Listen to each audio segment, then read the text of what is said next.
بسم اللہ الرحمن الرحیم۔ السلام علیکم۔ ایک بادشاہ محل کی چھت پر ٹہلنے چلا گیا۔ ٹہلتے ٹہلتے اس کی نظر محل کے نزدیک گھر کی چھت پر پڑی، جس پر ایک بہت خوبصورت عورت کپڑے سکھا رہی تھی۔ بادشاہ نے اپنی ایک باندی کو بلا کر پوچھا، کس کی بیوی ہے یہ؟ وہ کہنے لگی، بادشاہ سلامت، یہ آپ کے غلام فیروز کی بیوی ہے۔ بادشاہ نیچے اترا۔ بادشاہ پر اس عورت کے حسن و جمال کا سحر چھا گیا تھا۔ اس نے فیروز کو بلایا۔ فیروز حاضر ہوا تو بادشاہ نے کہا، فیروز، ہمارا ایک کام ہے، ہمارا یہ خط فلاں ملک کے بادشاہ کو دے آؤ اور اس کا جواب بھی ان سے لے آنا۔ فیروز اس خط کو لے کر گھر واپس آ گیا۔ خط کو اپنے تکیے نیچے رکھا، سفر کا سامان تیار کیا، رات گھر میں گزاری اور صبح منزل مقصود پر روانہ ہو گیا۔ اس بات سے لا علم کہ بادشاہ نے اس کے ساتھ کیا چال چلی ہے۔ ادھر فیروز جیسے ہی نظر سے اوجھل ہوا، بادشاہ چپکے فیروز کے گھر پہنچا اور آہستہ سے فیروز کے گھر کا دروازہ کھٹکھٹایا۔ فیروز کی بیوی نے پوچھا، کون ہے؟ بادشاہ نے کہا، میں بادشاہ ہوں، تمہارے شوہر کا مالک۔ تو اس نے دروازہ کھولا۔ بادشاہ اندر آ کر بیٹھ گیا۔ فیروز کی بیوی نے حیران ہو کر کہا، آج بادشاہ سلامت ہمارے غریب خانے میں؟ بادشاہ نے کہا، میں یہاں مہمان بن کر آیا ہوں۔ فیروز کی بیوی نے بادشاہ کا مطلب سمجھ کر کہا، میں اللہ کی پناہ چاہتی ہوں آپ کے اس طرح آنے سے، جس سے مجھے کوئی خیر نظر نہیں آ رہی۔ بادشاہ نے غصے میں کہا، اے لڑکی، کیا کہہ رہی ہو تم؟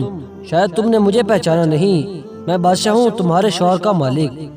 فیروز کی بیوی نے کہا، بادشاہ سلامت، میں جانتی ہوں کہ آپ ہی بادشاہ ہیں، لیکن بزرگ کہہ گئے ہیں، شیر کو اگرچہ جتنی بھی تیز بھوک لگی ہو لیکن وہ مردار تو نہیں کھانا شروع کر دیتا۔ اور کہا کہ بادشاہ سلامت، تم اس کٹورے میں پانی پینے آ گئے ہو جس میں تمہارے کتے نے پانی پیا ہے۔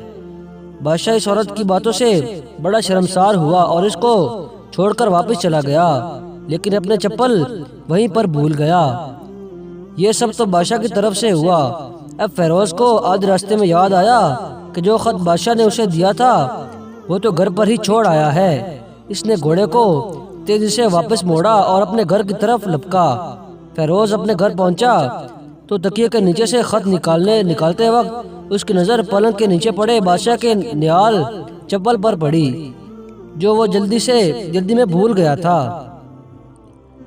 فیروز کا سر چکرا کر رہ گیا اور وہ سمجھ گیا کہ بادشاہ نے اس کو سفر پر صرف اس لیے بھیجا تھا تاکہ وہ اپنا مطلب پورا کر سکے۔ فیروز کسی کو کچھ بتائے بغیر چپ چاپ گھر سے نکلا۔ خط لے کر وہ چل پڑا اور کام ختم کرنے کے بعد بادشاہ کے پاس واپس آ گیا تو بادشاہ نے انعام کے طور پر اسے 100 دینار دیے۔ فیروز دینار لے کر بازار گیا اور عورتوں کے استعمال کے قیمتی کپڑے اور کچھ تحائف بھی خرید دیے۔ گھر پہنچ کر بیوی کو سلام کیا اور کہا، چلو تمہارے میکے چلتے ہیں۔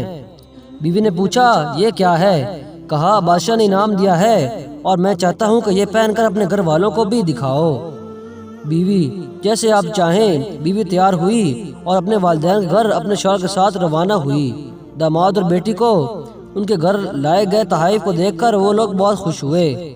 فیروز بیوی کو چھوڑ کر واپس آ گیا اور 1 مہینہ گزرنے کے باوجود نہ بیوی کا پوچھا اور نہ اس کو واپس بلایا۔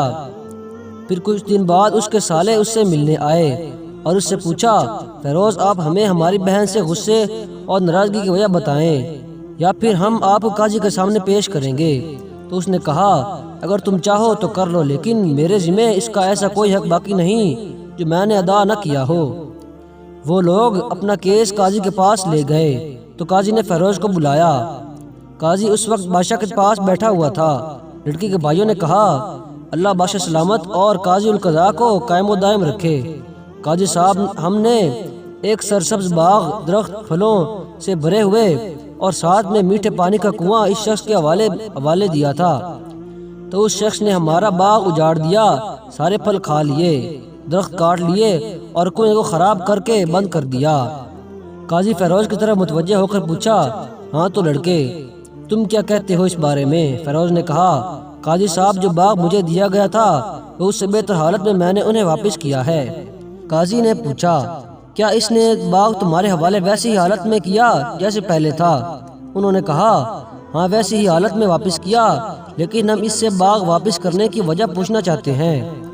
قاضی: ہاں فیروز، تم کیا کہنا چاہتے ہو اس بارے؟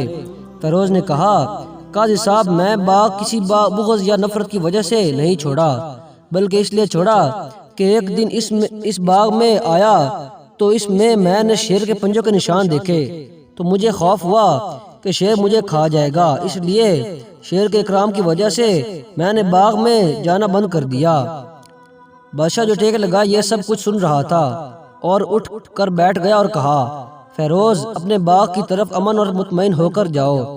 واللہ اس میں کوئی شک نہیں کہ شیر تمہارے باغ آیا تھا، لیکن وہ وہاں پر نہ تو کوئی اثر چھوڑ سکا اور نہ کوئی پتا توڑ سکا اور نہ ہی کوئی پھل کھا سکا، اور وہاں پر تھوڑی دیر رہا اور مایوس ہو کر لوٹ گیا، اور خدا کی قسم میں نے کبھی تمہارے جیسے باغ کے گرد لگے مضبوط دیواریں نہیں دیکھیں۔ تو فیروز اپنے گھر لوٹ آیا اور اپنی بیوی کو بھی واپس لے آیا۔ نہ تو قاضی کو پتہ چلا نہ ہی کسی اور کو کہ ماجرا کیا تھا۔ کیا خوب بہتر ہے اپنے اہل و عیال کے راز چھپانا تاکہ لوگوں کو پتہ نہ چلے، اپنے گھروں کے بھید کسی پر ظاہر نہ ہونے دو۔ اللہ تعالیٰ آپ لوگوں کو خوشیوں سے بھر دے، آپ کو، آپ کے اہل و عیال اور آپ کے مال کو اپنے حفظ و امان میں رکھے، آمین۔